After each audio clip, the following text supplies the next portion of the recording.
The battle had ended, but the silence afterward was heavier than the war itself. The Devourers had retreated, but their shadow lingered across the minds of the Odyssey's crew. Outside the bridge windows, the alien vessel drifted beside them, its hull glowing softly like a star at rest. Captain Alara stood in the center of the bridge, her hands resting on the railing. The words of the ship still echoed in her mind. "You have proven your strength. But the war is not over. The Devourers will return. You must be ready." The crew looked tired but determined. For them, this was more than a battle, it was a turning point. Humanity was no longer just an explorer in the void. They had become something greater. Days after the battle, the crew worked to strengthen their alliance with the awakened vessel. The ship called itself Sentinel. It revealed more of its history, speaking of countless years spent watching over humanity, waiting for the moment they would stand among the stars. "My makers built me to serve and protect humanity," it said. "Now that time is here, but your people must be ready. The Devourers will return stronger. You must become guardians yourselves." Engineer Doran stood in the ship's control chamber, examining the alien blueprints. "Captain, the ship is teaching us. It's giving us knowledge, technology, strategies, systems we never imagined." Ryan looked over his shoulder. "It's more than knowledge. It's a responsibility. We're being prepared." Captain Alara nodded slowly. "And we will answer that call. Humanity cannot hide any longer." Weeks passed as training and preparations continued. The crew learned to command the ship, mastering its systems. The bridge became a place of unity, where human will and alien intelligence merged. Each crew member carried the weight of a future they had never imagined, but not all were without doubt. Commander Tessa remained wary. "We don't know if this ship is telling us everything. What if it has other motives? We must be careful." Ilara respected her caution. "We will remain cautious, but we must also trust in our strength. This is bigger than suspicion now, it is survival." The crew worked together. They forged strategies, mapped out possible enemy routes, and strengthened Earth's defenses. Humanity was transforming. One night, the ship's voice filled the corridors in a way deeper than before, almost like a promise. "Humanity is ready. Rise, for your time comes." Ilara knew those words were not just encouragement, they were prophecy. And the moment of truth was near. The sensors aboard the Odyssey began to detect the approach of the Devourers once again. This time they came in full force. Their fleet was vast, dark shapes sweeping toward them, glowing with an unnatural hunger. "This is it," Tessa said quietly. "The battle we've been preparing for." The crew gathered in the bridge, standing side by side. Ilara spoke firmly. "We will not run. We will stand. Humanity will rise today." The battle began with the Devourer fleet surging across the void. The alien vessel Sentinel moved with them, its systems now fully under human command. Shields flared, weapons ignited, and strange glyphs across its hull burned like living fire. The crew fought as one. Every action, every decision was unified. The Odyssey moved with precision, guided by humanity's will. Humans piloted not just a ship, but a legend reborn. Doran shouted from the weapons chamber. "Captain, their formations are breaking. They've never faced such unity before." Ryan smiled faintly despite the chaos. "It's the pact. We're fighting not as individuals, but as humanity." The enemy roared through the void, their attacks relentless, but humanity's resolve burned brighter. Wave after wave of Devourer vessels fell apart under the combined strength of human strategy and the ship's power. Hours passed, but the tide of battle did not turn in favor of the Devourers. The crew held firm. They fought for Earth, for their people, and for something deeper, a future they could now see. At last, the Devourers began to retreat. Their great shadow fleet melted into the darkness, leaving a stunned silence. The crew watched breathless as the enemy vanished. They had won this battle, but Ilara knew it was not the end. The alien vessel pulsed with a brilliant glow, its voice echoing across the bridge. "You have proven yourselves. Humanity has risen. You are no longer alone in the stars. The Devourers will return, but you will stand against them. You are guardians now." The bridge filled with quiet awe. This was more than victory, it was transformation. Humanity had passed a trial older than memory. They had been chosen, and they had answered. Ilara turned to her crew. "We fought together and we won together. This ship is not ours alone, it belongs to all of humanity now. We must carry that truth forward." Commander Tessa stepped forward. "And if the Devourers return?" Alara's eyes shone with determination. "Then we will stand again, stronger, united. Humanity will rise always." Outside, the stars seemed to shine brighter. The alien vessel drifted beside the Odyssey, no longer silent. It moved with purpose now, as if ready to lead humanity into the unknown. The war was not over, but humanity had found its place in the galaxy. Months later, Earth received the message, a single broadcast from the edge of the solar system, carried across the void in a voice that was not human. "Humanity, we stand with you. Rise." And in that moment, every listening soul felt the truth of it. Humanity was no longer alone. They had awakened something greater, not just an ancient starship, but a legacy. They had inherited a pact forged before history began, and with it came a promise that humanity would rise, no matter the darkness ahead. Captain Alara stood before the bridge viewing port, looking toward the stars. The alien vessel beside them pulsed softly, its voice like a whisper in her mind. Humanity's dawn has begun. The stars awaited. Humanity answered. The world was silent. It had been silent for thousands of years, maybe millions. A gray desert stretched from horizon to horizon, broken only by jagged cliffs and endless craters. The sky above was pale and cold, with no sunlight strong enough to warm the frozen surface. No rivers flowed. No plants grew. No voices had spoken here in ages. Yet beneath this lifeless land, something slept. The first to arrive were not human. They were explorers from the Coral Dominion, a proud reptilian race known for their science and discipline. Their survey ship landed with careful precision on the rocky ground, its engines throwing dust into the thin air. Teams of scientists and engineers stepped out in protective suits, carrying instruments that shone with green lights. They scanned the crust of the planet, searching for energy readings, mineral traces, or any sign of value. What they found was unlike anything they had seen before. Deep below the surface, their sensors detected an energy source that pulsed slowly, like the heartbeat of some great creature. The readings were steady and strong, far too powerful to be natural. Excitement grew among the Carl crew. They had heard legends of ancient machines left behind by civilizations long gone, but no one had ever confirmed their existence. Now perhaps they had found proof. The Carl sent word to their leaders. Within weeks, other factions heard the news and rushed to the planet. The Zarkathi clans, insect-like beings with armored bodies, descended in great numbers, eager to claim the discovery. The Jorvani alliance, tall and elegant, arrived with their shining ships and demanded a share of the find. Even the silent Ver, a mysterious aquatic race who traveled in massive tanks filled with water, appeared with their slow, deliberate voices, insisting the relic belonged to no one race alone. At first, the factions argued. Who had the right to study the machine? Who would control it if it could be awakened? But when their scouts dug into the crust and opened a path to the underground chamber, the sight before them silenced every tongue. There it was, the machine. It stretched across the cavern like a mountain of metal and crystal, its shape both alien and beautiful. Pillars rose into the darkness, carved with glowing lines that twisted like rivers of light. Enormous gears turned slowly, though no one powered them. Great circular gates stood sealed, covered with symbols that none could read. The air hummed softly, as though the machine breathed.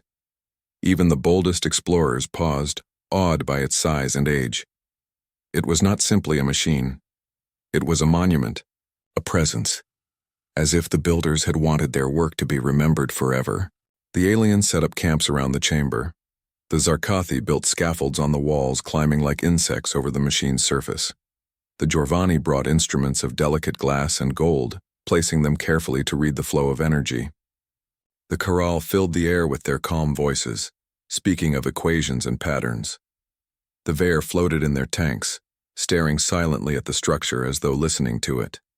Days turned to weeks as they all worked, but none could find a way to make the machine obey.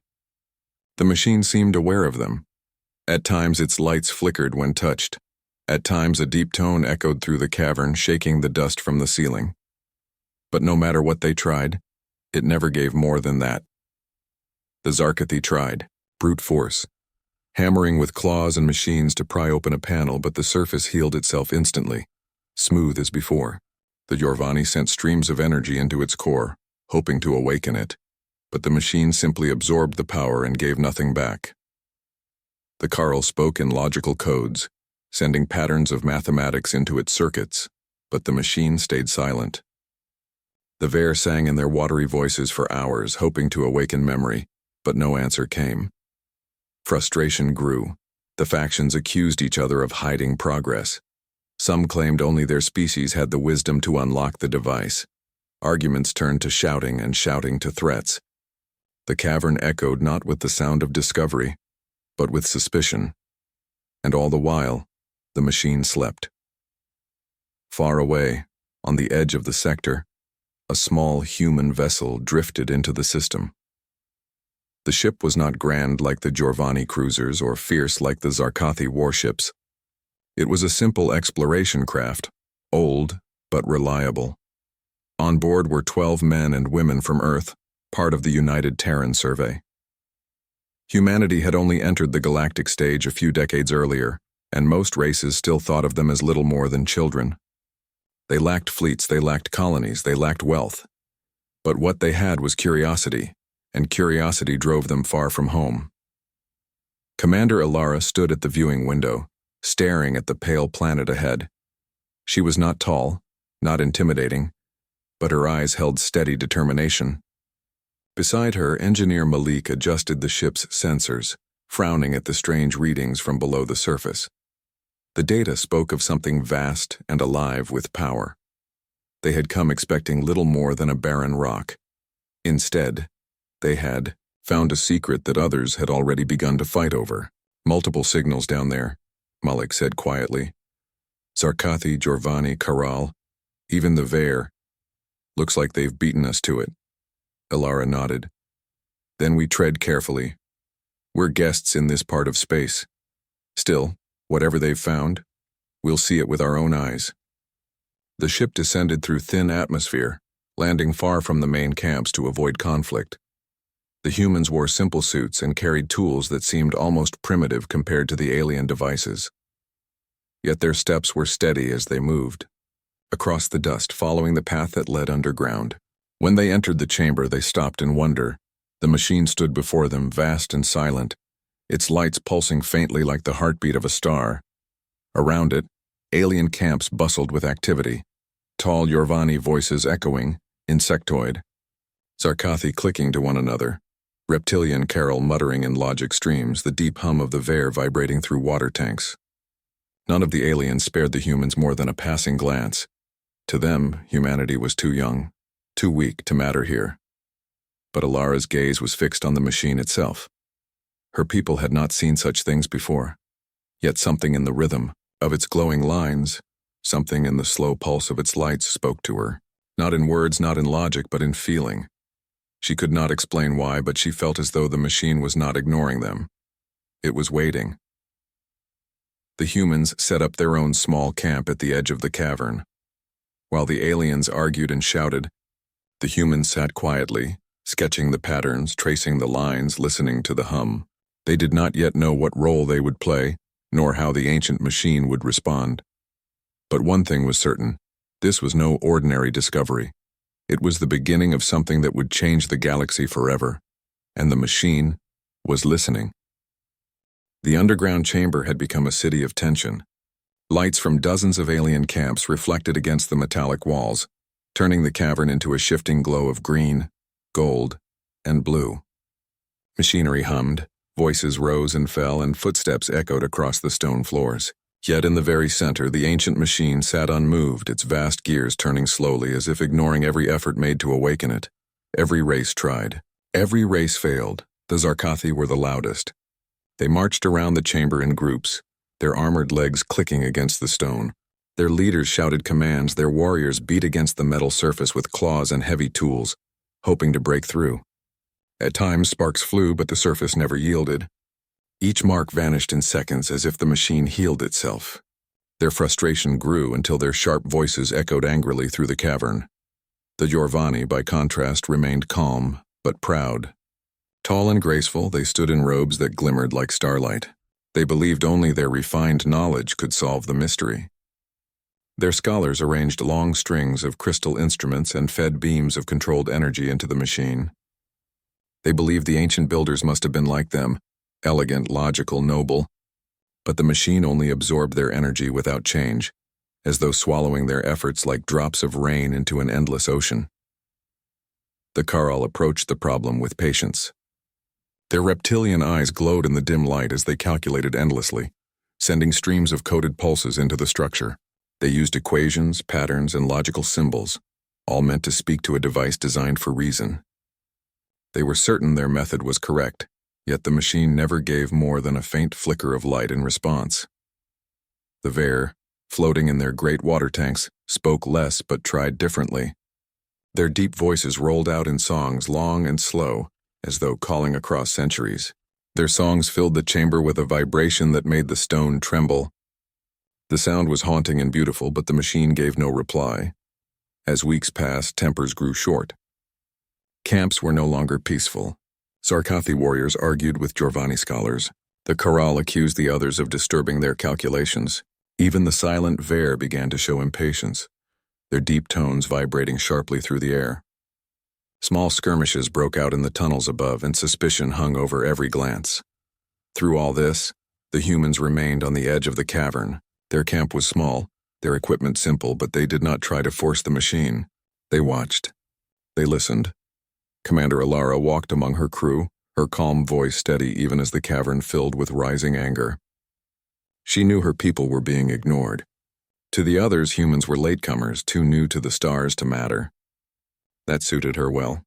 Being underestimated allowed them to observe without interference. Engineer Malik often sat with his tablet, sketching the glowing lines on the machine's surface. "It's strange," he said one evening as the team shared a quiet meal. "These symbols don't look like commands. They look like patterns, almost like music written down." Alara leaned over his sketches. The lines curved and twisted, repeating in ways that felt more like rhythm than language. She tapped her finger on one. "Maybe the others are speaking too loudly. Maybe it isn't listening to numbers or power. Maybe it's waiting for something simpler." The crew murmured their agreement. They had no proof, only a feeling. But humans often trusted feelings even when logic was uncertain. The next day, as alien voices rose once again in frustration, Malik decided to try something different. He stood before the massive gate of the machine, its symbols faintly glowing, and simply spoke aloud in his own language. "Hello," he said. His voice was quiet compared to the shouting around him, yet for an instant the lights along the gate pulsed brighter, as though reacting to his tone. He froze. Ilara, watching from the camp, noticed it too. "Say something else," she whispered through the comm. Malik swallowed nervously and said, "Open." The cavern shook. Every alien turned in shock as the ground trembled beneath their feet. The symbols across the machine flared with sudden brightness. Gears that had moved slowly for centuries now turned with thunderous speed. A deep sound like a drum beat from the heart of the planet filled the air. Dust rained down from the ceiling as the sealed gate began to shift. The aliens shouted in disbelief. The Zarkathi demanded answers. The Jorvani cried out that it was impossible. The Karal stared in shock, and the Vare let out long, low notes of awe. But the machine did not respond to them. It responded to the human voice. The gate opened just a crack before closing again, as if testing the command. The light dimmed, the gears slowed, and silence returned.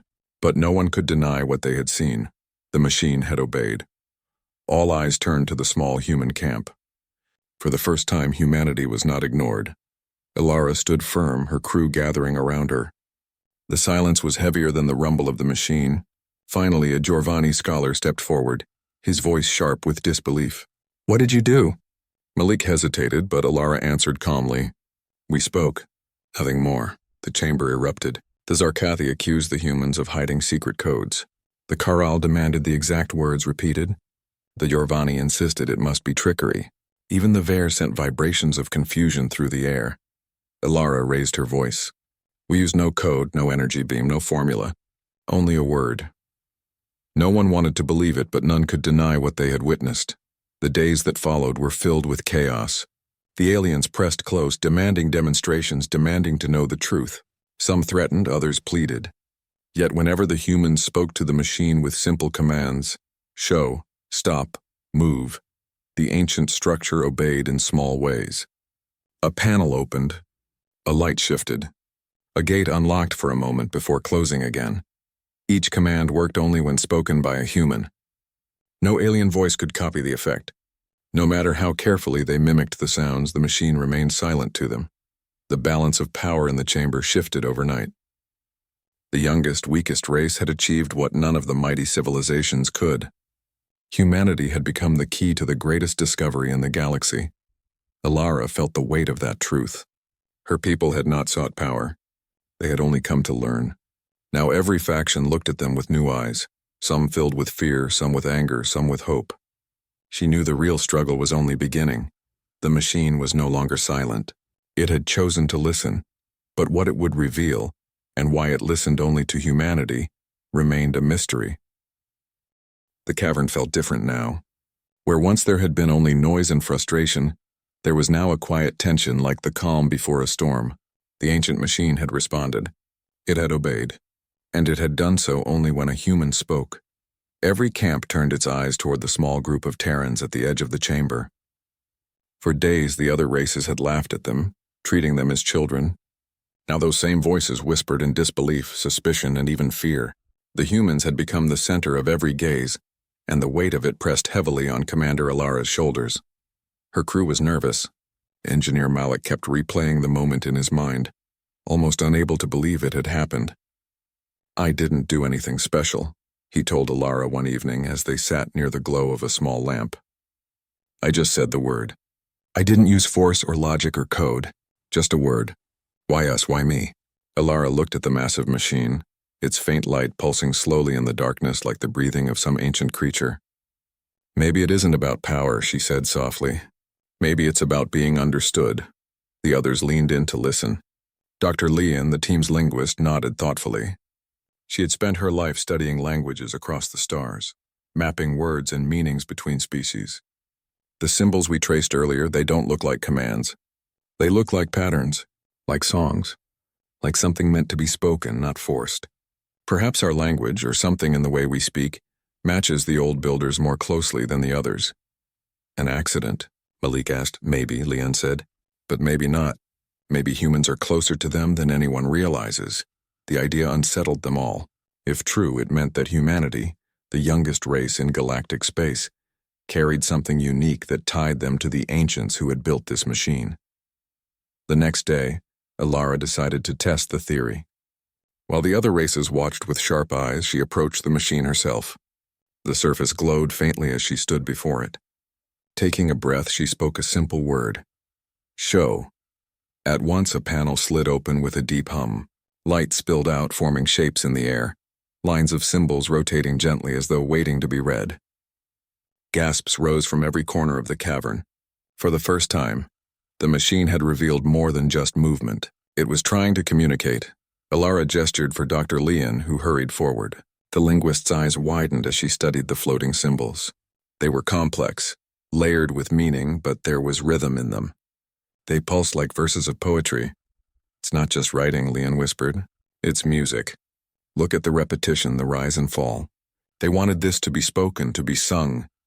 The other factions pressed closer, their voices sharp. The Zarkathi demanded the humans share the words at once. The Jorvani insisted they should be the ones to interpret it, their scholars superior. The Karal muttered that only their logic could unlock the full truth. Even the Vair rumbled low, warning that the humans should not keep secrets. Alara stood firm. "We will share what we learn," she said carefully, her voice calm. "But rushing will gain nothing. If we make mistakes, the machine could close itself again." Her words did little to quiet the storm. Suspicion grew. The aliens began to send spies near the human camp, listening to every word, watching every move. Tensions in the cavern reached the edge of violence, yet the humans kept working. Night after night, Leon studied the symbols, speaking them aloud in gentle tones. Sometimes the machine responded with soft pulses of light as though pleased. At other times it remained silent and she would start again. Slowly patterns emerged. One evening, as the cavern lay quiet, Malik tried again. He stood before the gate and said a single word. "Rise." The machine obeyed. The ground shook as the great platform beneath their feet began to lift. Dust rained from the ceiling as the cavern expanded upward, revealing chambers hidden above. Towering pillars glowed with new light, and ancient pathways opened, leading deeper into the machine. The aliens were thrown into chaos. Some shouted in awe, others in anger, but all stared as the humans unlocked more than anyone had in months. When the platform stopped, the humans stood in a chamber larger than any before. Here the walls were covered with glowing rivers of light, flowing like veins through the metal. In the center stood a tall pillar with a smooth surface, almost like a mirror. Ilara approached cautiously. Her reflection shimmered on the surface, but it was strange. Her image was not quite exact. It was as if the mirror showed not just her face, but something deeper, something within. Dr. Leon whispered, "It's waiting." Ilara took a breath and spoke again. "Teach." The pillar shone brightly, filling the chamber with warm light. Symbols poured across its surface, forming patterns that pulsed in time with the humans' heartbeats. Slowly, a voice filled the air, not in words of any alien race, but in tones that seemed almost human. It was not clear speech, more like a melody, but the humans felt meaning within it. It spoke of builders long gone, of guardianship, of a machine meant not to conquer but to protect. The aliens could not understand. To them, the voice was noise, strange and meaningless, but to the humans it was clear enough. The machine had chosen them as its speakers. Panic spread through the factions. The Zarkathi declared that the humans must surrender control. The Jorvani threatened to bring fleets to claim the machine.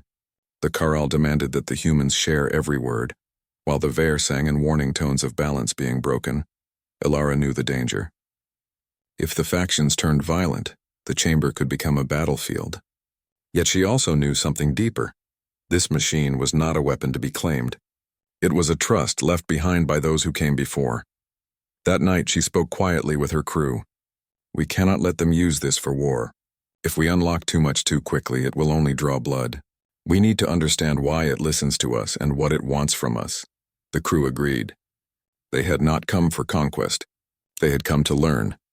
And so, while the galaxy's great powers argued, the humans continued to work in silence. Each word spoken, each command given, revealed a little more. The machine seemed almost alive, like an ancient teacher guiding them step by step. But the more it revealed, the clearer one truth became. This was only the beginning. The machine held knowledge far beyond what any of them had imagined. Knowledge that could change the balance of power in the galaxy forever, and it had chosen humanity to unlock it. The chamber beneath the planet's surface had changed. Where once there had been endless arguing and noise, now there was a strange hush. Every faction watched the humans with wary eyes. The aliens no longer debated simply about ownership. They wanted answers. They wanted the truth. Commander Ilara stood before the glowing pillar once again, the strange mirror-like surface humming softly under her touch. Behind her, the symbols flowed like living language, pulsing in rhythm. Every night the humans came here, speaking words, testing commands, and listening. Slowly, the pattern began to unfold. Dr. Leon was certain now. "It isn't just language," she said quietly to Ilara. "It's a connection, something deeper. The builders made this machine to respond not to power or logic, but to life itself, to living speech. That is why no alien command worked. Their voices do not carry the patterns it was built to recognize." Ilara nodded slowly. "We are not just speakers. We are listeners too. We feel. That is our strength." The other factions were restless. The Zarkathi stomped through the cavern with harsh clicking sounds, their voices rising in frustration. The Jorvani gathered in groups to debate strategy. The Karl spoke of force, of breaking the humans' hold. The Ver sang long, low tones that filled the air with warning. The humans ignored them for now. Their own work was growing deeper, not just testing commands, but listening to the machine's own voice. And the machine, as if pleased, began to respond more clearly. One evening, Leon gathered the crew in the glow of the chamber. "I have been studying the patterns for days," she said softly. "It is speaking to us, not in words but in rhythm. It speaks of a purpose, something built to last, something meant to protect." Malik frowned. "Protect what? And from who?" Leon turned to Ilara.